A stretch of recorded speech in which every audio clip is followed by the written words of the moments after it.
ao programa Jardim da Igreja. Uma saudação a si que nos acompanha em sua casa ou em qualquer outra parte e que nos permite estar consigo durante algum tempo. Eu sou o Padre Jorge Guarda, Vigário-Geral da Diocese de Leiria Fátima e coordenador do Serviço de Animação Vocacional nesta mesma Diocese. Com o programa Jardim da Igreja, procuramos levar até si o conhecimento dos inúmeros carismas que o Espírito Santo suscitou ao longo dos tempos na Igreja e dos quais nasceram congregações religiosas, movimentos de espiritualidade e de apostolado, novas comunidades e várias outras obras que enchem de vitalidade, de dinamismo e que, de várias formas, enriquecem a Igreja e que ajudam os fiéis cristãos a viverem segundo a sua fé.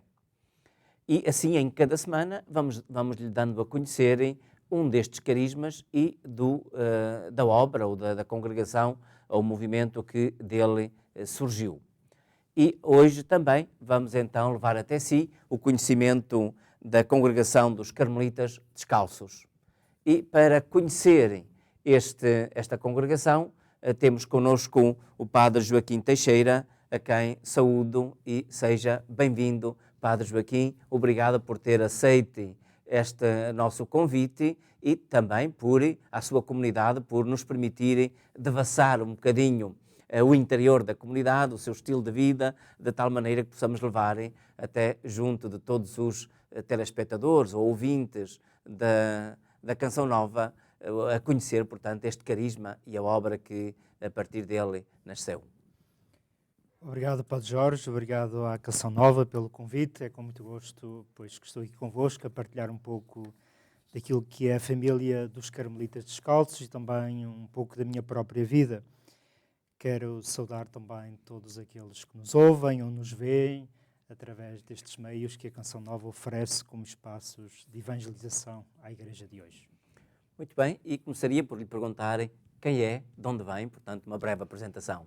Pois eu sou Joaquim Teixeira, sou frade na Ordem dos Carmelitas há 25 anos e sacerdote há 20. Sou do Norte, do Marco Canaveses, neste momento resido aqui em Fátima, na comunidade que aqui temos, a Domus Carmeli, que é uma casa nova, recente, que está também a ser lançada para servir melhor esta Diocese e também a Igreja em Portugal. Muito bem, obrigado uma vez mais e vamos então começar por prestar atenção ao documentário que a equipa da Canção Nova preparou para nos fazer como que um retrato assim resumido da congregação dos Carmelitas Descalços. E também, então assim, presta atenção a este trabalho que foi feito com este objetivo.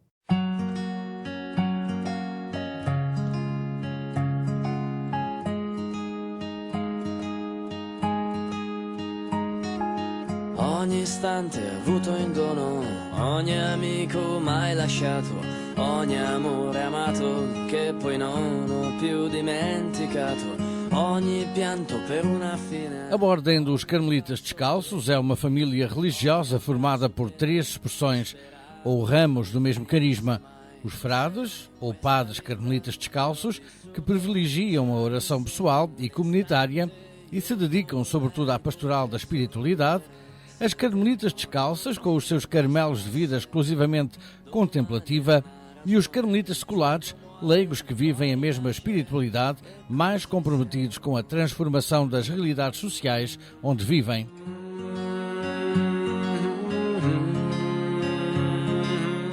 Todos participam, no entanto, no mesmo carisma que os seus fundadores. Santa Teresa de Jesus viveu entre 1515 e 1582, e São João da Cruz, que viveu entre 1542 e 1591, lhes legaram. No entanto, esta ordem religiosa mergulha as suas raízes no século XII, na regra de vida que um grupo de ermitas idos da Europa para defender os lugares santos da Terra Santa viveram no Monte Carmelo, na Palestina, imitando a Virgem Maria e o profeta Elias. Mais tarde, na segunda metade do século XII, com as perseguições dos muçulmanos na Terra Santa, viram-se obrigados a regressar à Europa, onde se estabeleceram como ordem mendicante.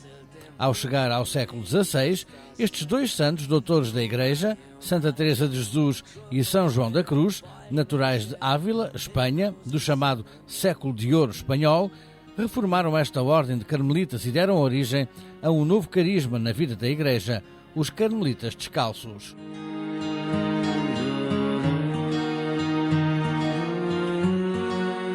Estávamos na época do Renascimento, dos descobrimentos, da Reforma e Contra-Reforma. Teresa de Jesus, monja do convento da Encarnação em Ávila, onde viviam cerca de 180 monjas, não se conforma com a mediocridade que se vivia nos conventos carmelitas e então empreende uma reforma de vida, espiritualidade e costumes, regressando à inspiração mais evangélica e originária da ordem, tal como a viveram os primeiros frades no Monte Carmelo. Imprime um espírito mais evangélico e comunitário, mais orante e contemplativo, mais humano e fraterno. Primeiro, às comunidades das irmãs e depois, com a ajuda de São João da Cruz, às comunidades de frades. Ogni amore amato che poi non ho più dimenticato, ogni pianto per una fine, ogni passo oltre confine, ogni abbraccio pieno. Teresa de Jesus, diante de uma igreja dividida em lutas disciplinares e teológicas, conhecedora dos novos mundos que então se abriam com os descobrimentos e a necessária evangelização dos povos, com o pouco espírito evangélico que se vivia nas comunidades religiosas e cristãs de então, inspirada por Deus e agraciada com grandes dons espirituais, decide formar novas comunidades de irmãs e de padres mais pequenas, o número máximo de irmãs por Carmelo são 21, onde se cultivem os valores da amizade, humildade, despreendimento, simplicidade e determinação de seguir Jesus, imitando a Virgem Maria.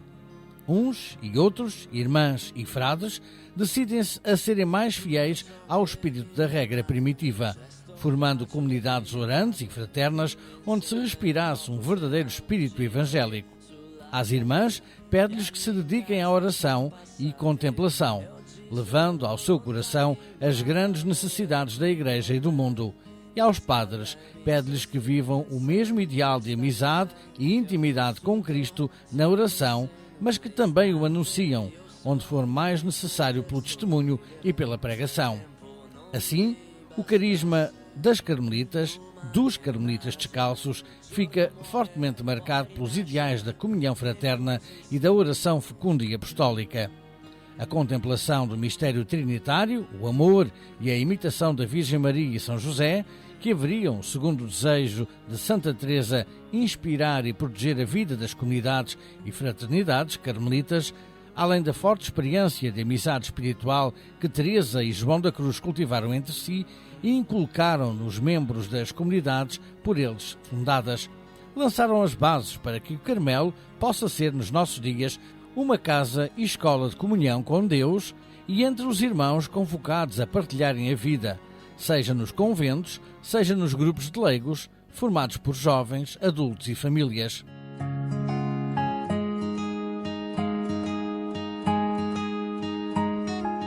Este estilo de vida, com uma espiritualidade muito humana e encarnada, gerou na Igreja grandes frutos de santidade. Santa Teresinha do Menino Jesus, Santa Edith Stein, São Rafael de São José, Santa Teresa dos Andes, Beata Isabel da Trindade, Beato Francisco Palau, são alguns dos muitos sinais de fecundidade deste carisma na vida da Igreja.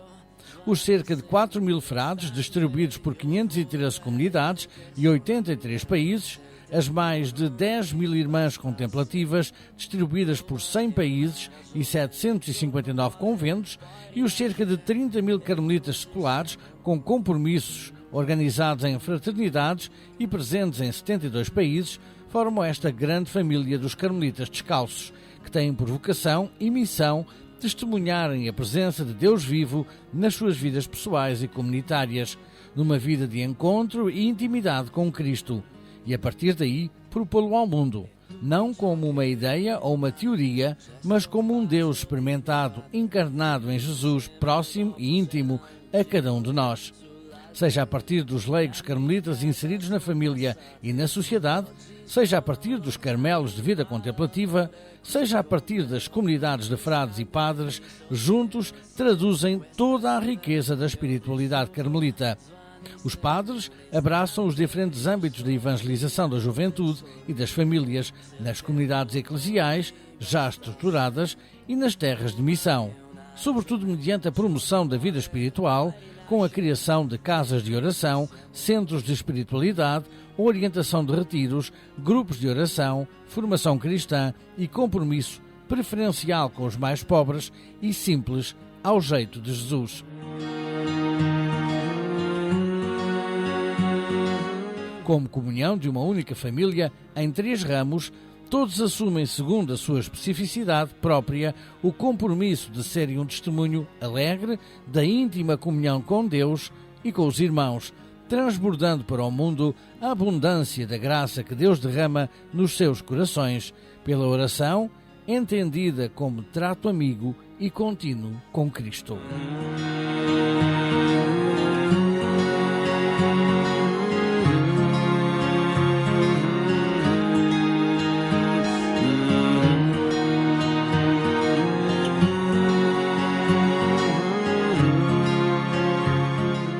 Padre Joaquim Teixeira, depois deste documentário, vamos aprofundar um bocadinho melhor em alguns dos dados que ali apareceram.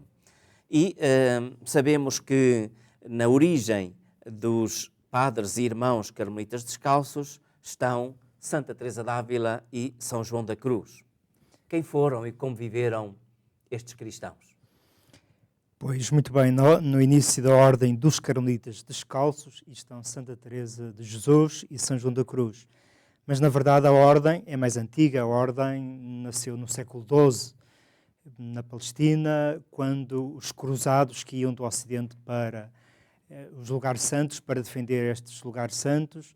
E então aí havia um grupo de homens piedosos que começou a viver um estilo de vida ao jeito de o profeta Elias, que, segundo a tradição bíblica, terá andado pelo Monte Carmelo, e depois também imitando a Virgem Maria. São estas 2 figuras de referência.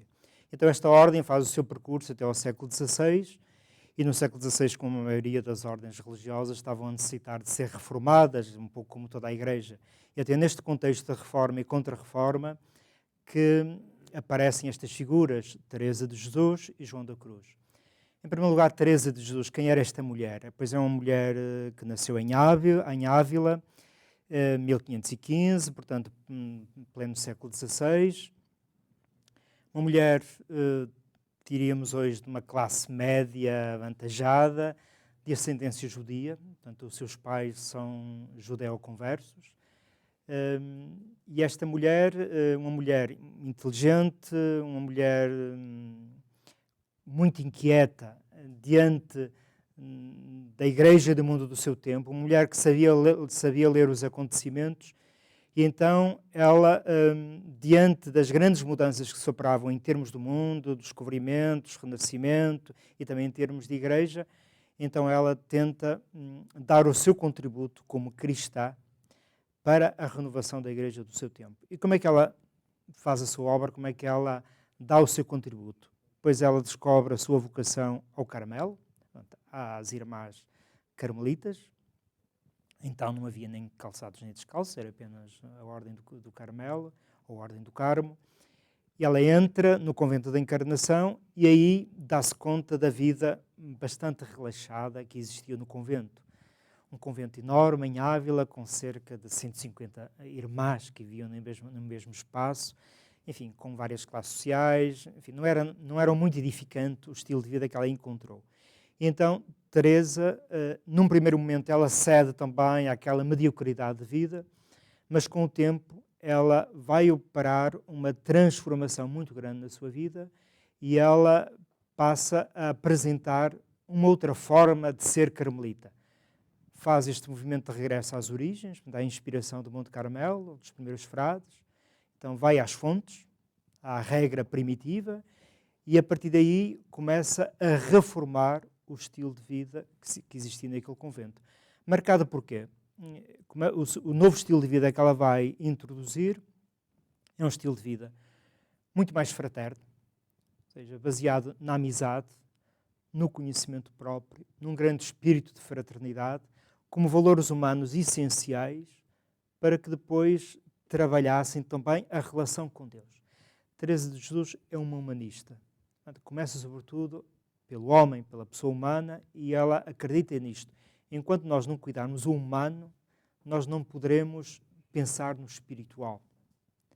E então ela decide criar uma nova comunidade, porque naquela era difícil já dar a volta à situação. Então ela funda um conventito, como ela lhe chama, também em Ávila, o convento de São José, onde ela elege apenas 12 irmãs, 12 religiosas, e com elas inicia um novo estilo de vida completamente novo, assente nestes valores e com um grande desejo de viver uma experiência forte de Deus. Ou seja, Carmelo é sinónimo de experiência de Deus, é sinónimo de oração.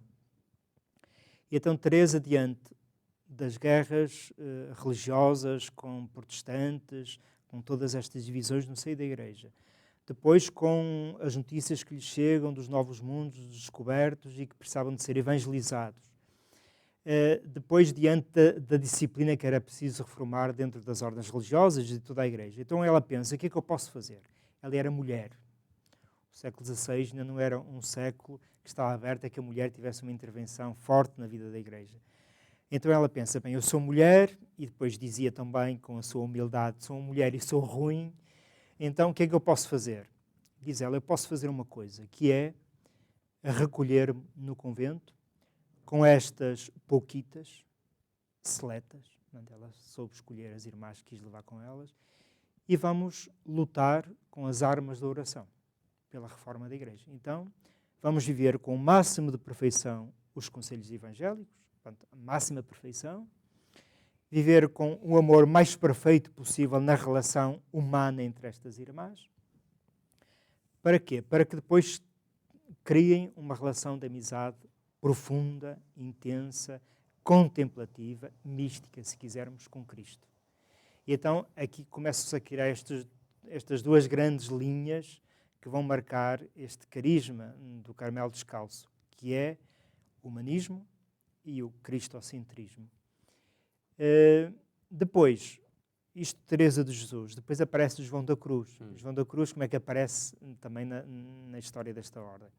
João da Cruz é mais jovem que Teresa, cerca de 25 anos, portanto é bem mais jovem. Era um frade recém-ordenado na Ordem do Carmo, que ela conheceu em Medina. Teresa fundou em São José em Ávila, depois já tinha mais uma ou duas fundações, uma delas era em Medina del Campo, e então ela já estava com um programa de reforma do ramo feminino e então queria entrar no ramo masculino. Mas como fazer uma mulher, como é que ia ela querer ousar reformar os frades? Então ela encontra João da Cruz em Medina del Campo, que era um jovenzito e que também estava muito descontente com a vida que se vivia no ramo masculino da Ordem do Carmo. E então, no encontro que tem, ele revela a Teresa que estava a pensar deixar a Ordem do Carmo e ir para a Cartucha. Certamente à procura de maior perfeição, de maior radicalidade de vida.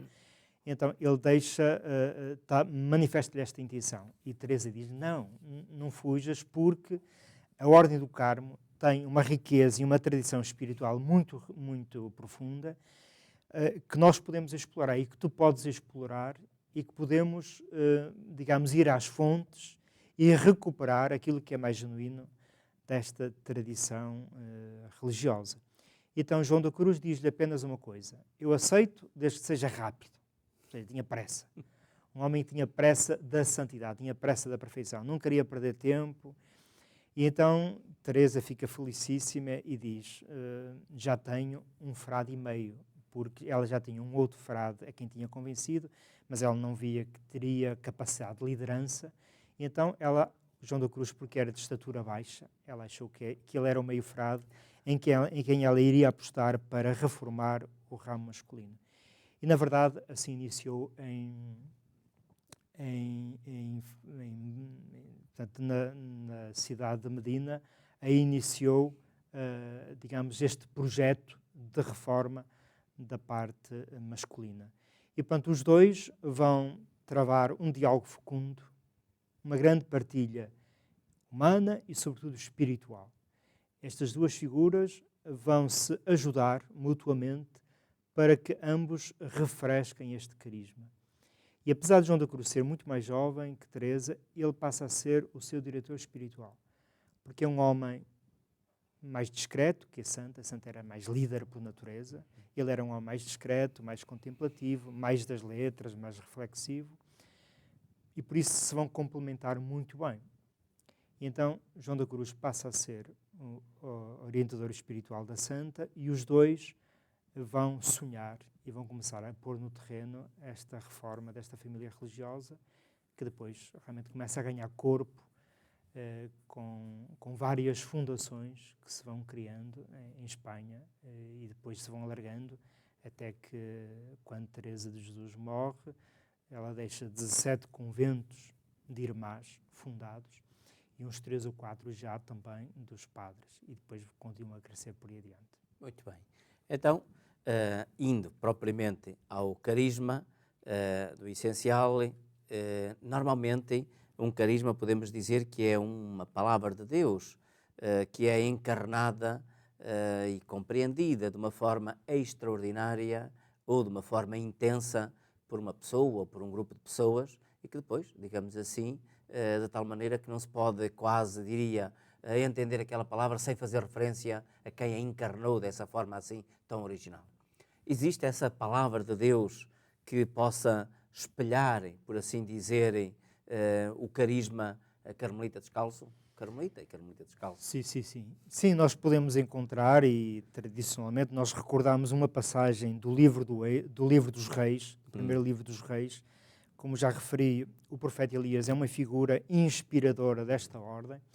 E então há uma passagem do livro dos Reis que nós temos como, digamos, inspiradora e como que condensa um pouco o que é a vocação e a missão do carmelita. Quando o profeta Elias, já cansado, chega ao monte Horebe, aí o Senhor aparece-lhe e pergunta-lhe: que fazes aí, Elias? E Elias responde ao Senhor: eu estou a arder de zelo pelo Senhor, o Deus do Universo. Eu estou a arder de zelo pelo Senhor, o Deus do Universo.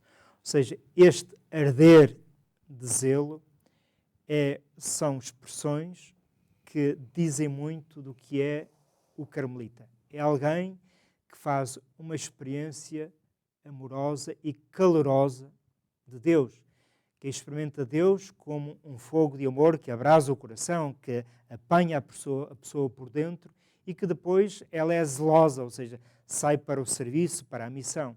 Mas desde que faça esta experiência profunda, pessoal, marcante de Deus. E Elias, neste aspecto, inspira-nos e ajuda-nos também a centrar a nossa vocação.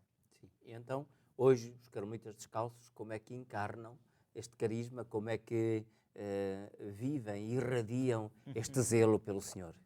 Muito bem. Pois, nós atualmente, depois de recebermos toda esta herança dos nossos fundadores, Teresa, João e muitos outros mestres que se foram formando nesta escola, digamos, do Carmelo Descalço, nós hoje tentamos traduzir todo este património espiritual que recebemos para a Igreja de hoje como? Em primeiro lugar, formando comunidades fraternas e orantes. Nós batemos sempre nesta tecla. O carmelita, antes de pensar em fazer, ele tem que ser, tem que cuidar bem a sua identidade. Depois, como é que traduzimos, ou seja, como é que se materializa este carisma? Sobretudo, nós privilegiamos a nossa ação pastoral, tudo o que é o campo da promoção da vida espiritual. Ou seja, a espiritualidade, seja na vertente mais teológica, reflexiva, e a pastoral da espiritualidade são prioridades da nossa missão. E então, tudo o que é a edição de obras de mestres espirituais, os estudos da espiritualidade, a publicação de revistas, ou seja, é algo em que nós investimos bastante.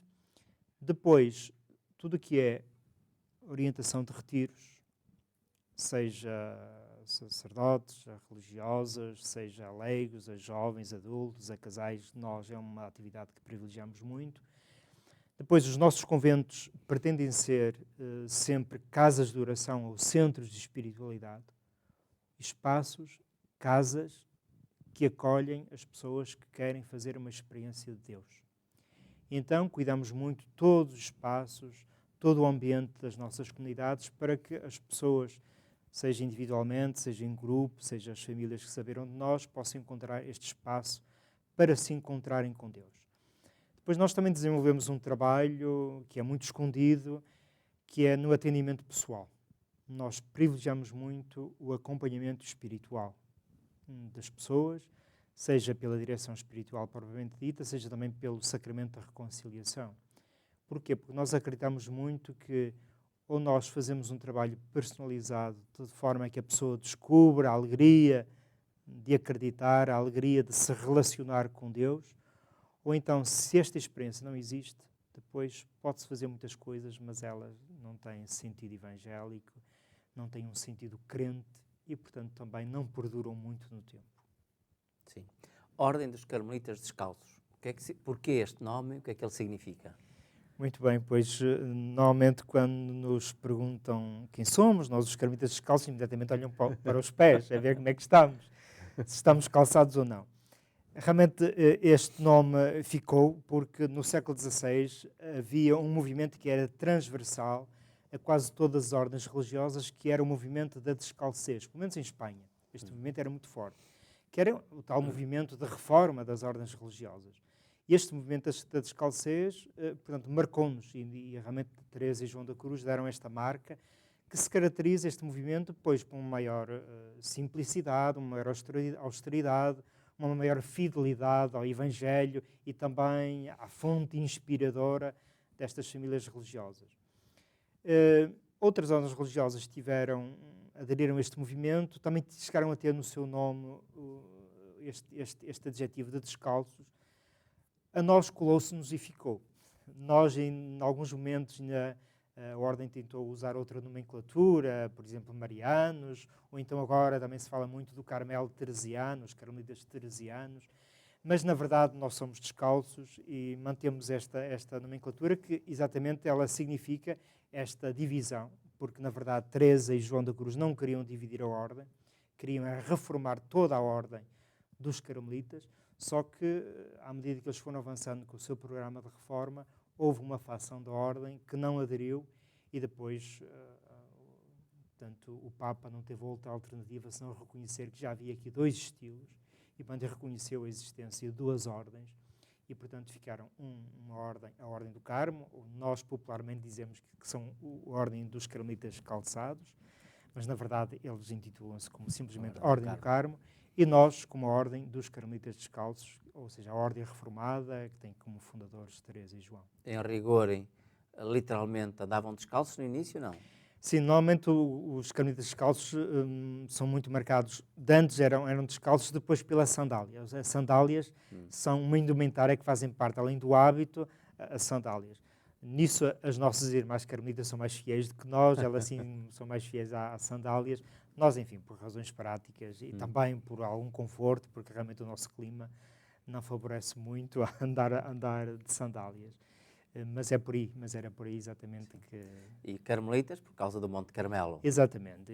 Nós recebemos o nome do monte, porque na origem esta ordem não tem um fundador. Enquanto que os franciscanos tinham São Francisco, os dominicanos o São Domingos, nós não temos um fundador na origem. Nós, às vezes, rindo um pouco, dizemos que somos obra simplesmente do Espírito Santo e não há assim uma figura que nos marque. Porque foi exatamente este grupo de homens, que eram os cruzados, que por um amor grande à Virgem Nossa Senhora, porque havia uma lenda, uma tradição, que a Virgem Maria também teria andado pelo Monte Carmelo, isto é mais lendário que histórico, mas isso motivou-os a que eles tentassem imitar a vida, as virtudes, sobretudo a Virgem Maria, que conserva todas as coisas no seu coração. Esta dimensão da meditação, da contemplação, esteve logo presente nas origens. E, portanto, eles começaram a viver ali um grupo de homens anónimos, portanto, não há ninguém assim que se destaque. E que, com o andar dos tempos, eles sentiram necessidade de pedir ao bispo de Jerusalém, que na altura era Santo Alberto, que lhes desse uma regra de vida. E então Santo Alberto deu-lhes uma regra de vida, depois de conhecer como é que eles viviam. Portanto, o bispo veio lá conhecer, sabendo inteirar-se como é que eles levavam este estilo de vida, e então criam uma regra, e até hoje é a regra que inspira, quer uma ordem, quer outra, quer a Ordem do Carmo, quer a Ordem dos Carmelitas Descalços, inspira a nossa vida. Muito bem. Até agora falamos da ordem, ou das várias ordens, embora em concreto desta dos Carmelitas Descalços. Agora gostaríamos de ir perceber melhor ou conhecer como é que o Padre Joaquim encontrou este carisma e nele, de tal maneira certamente fascinado, que acabou por encontrar a sua própria vocação e se comprometer com Deus nesta ordem Carmelita Descalço. Pois muito bem, a minha vocação despertou por altura de 16, 17 anos. Eu sou de uma família crente, uma família cristã. Enfim, quando eu comecei a dar sinais à minha família que gostaria de seguir a vida religiosa e sacerdotal, eles não se entusiasmaram muito, apesar de serem crentes, mas não se entusiasmaram muito. Com o tempo foram descobrindo que valia a pena apoiar o filho, mas não foi algo assim muito imediato. Eu tive a sorte e eu cresci junto a um convento dos Carmelitas, portanto em Avessadas, no Marco de Canaveses, e portanto muito cedo eu fui conhecendo a vida da comunidade que ali residia. Eu pertencia aos grupos jovens da catequese, também depois dos grupos jovens já mais adultos, vivia ali nesta comunidade liderada pelos Carmelitas, e portanto fui bebendo um pouco esta espiritualidade, mas até aos meus 16, 17 anos eu nunca pensei. Pelo contrário, enfim, queria manter alguma distância, se calhar já estava a resistir para não ser contagiado. Depois já comecei a despertar, e sobretudo com alguns retiros que fui tendo ali, comecei a despertar e fazer a pergunta a mim mesmo, por que não eu? E sobretudo ao ver as grandes necessidades, quando eu comecei a conhecer as grandes necessidades da Igreja, também ali da minha zona local, também gostava muito de conhecer a vida missionária, e portanto ao despertar para a realidade e as necessidades grandes da Igreja, acho que a minha vocação foi amadurecendo. Depois tive, graças a Deus, irmãos carmelitas que me ajudaram muito também a apoiar estes gérmenes vocacionais que iam despontando, sempre com muita liberdade e muito respeito. Então eu comecei a descobrir, e com 18 anos eu entrei no seminário, depois de já ter feito alguns estudos no liceu, e fui fazendo a minha caminhada, sem grandes pressas, tentando amadurecer ao máximo esta caminhada, e com os meus 22 anos eu fiz o meu primeiro compromisso. E, portanto, fui descobrindo que este era o meu lugar, esta era a minha casa, onde eu me sentia acolhido, e onde eu fui vendo que havia aqui um casamento perfeito entre este carisma e também os dons que Deus me foi dando, e que eu senti que aqui me poderia realizar como homem, em primeiro lugar, e depois também como um servidor da Igreja. E podemos perguntar se um rapaz quiser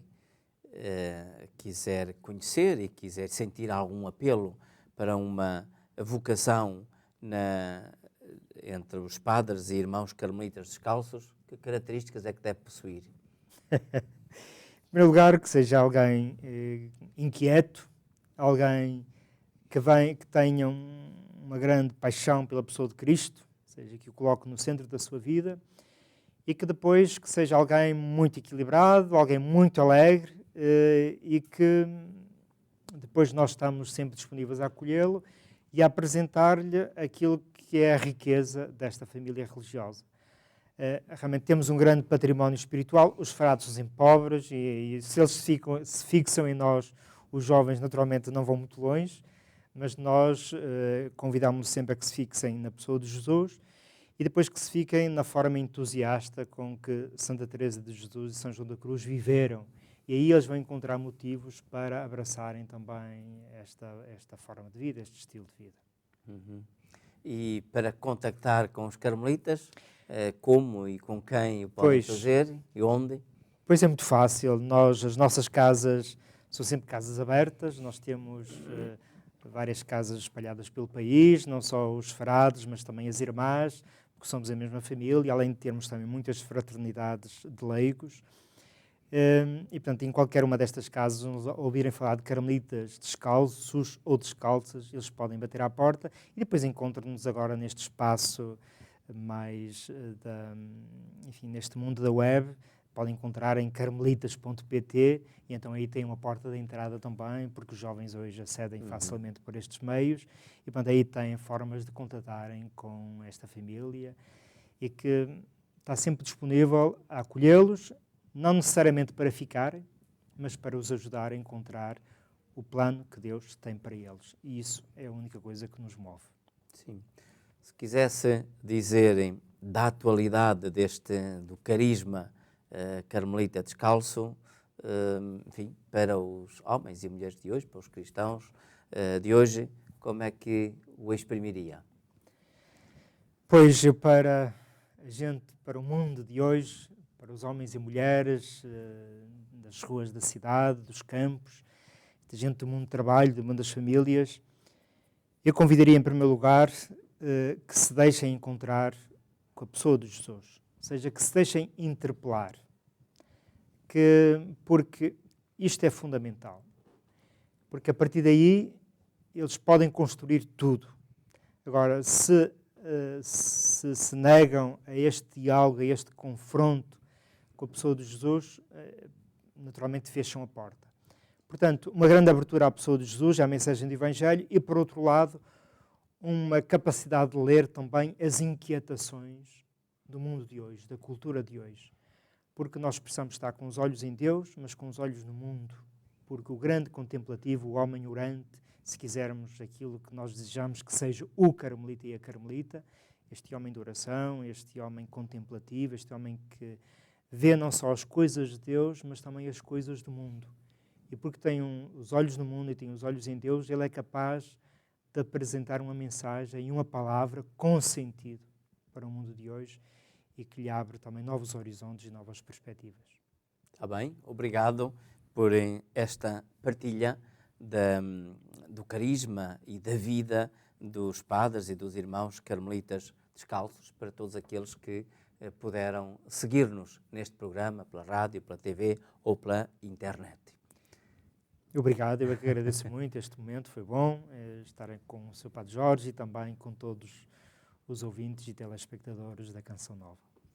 E para si, obrigado também por nos permitir entrar em sua casa e por mostrar interesse em aproveitar deste espaço que nós queremos oferecer-lhe, de tal maneira que possa beber destas fontes genuínas da espiritualidade cristã, segundo os diferentes carismas, segundo os diferentes dons que o Espírito Santo vai suscitando na Igreja. Vou invocar sobre si a bênção do Senhor. O Senhor esteja convosco. Ele está no meio de nós. Abençoe-vos Deus Todo-Poderoso, o Pai, Filho e Espírito Santo. Amém. Fiquem em paz, com a bênção do Senhor Jesus, e até ao próximo programa, se Deus quiser.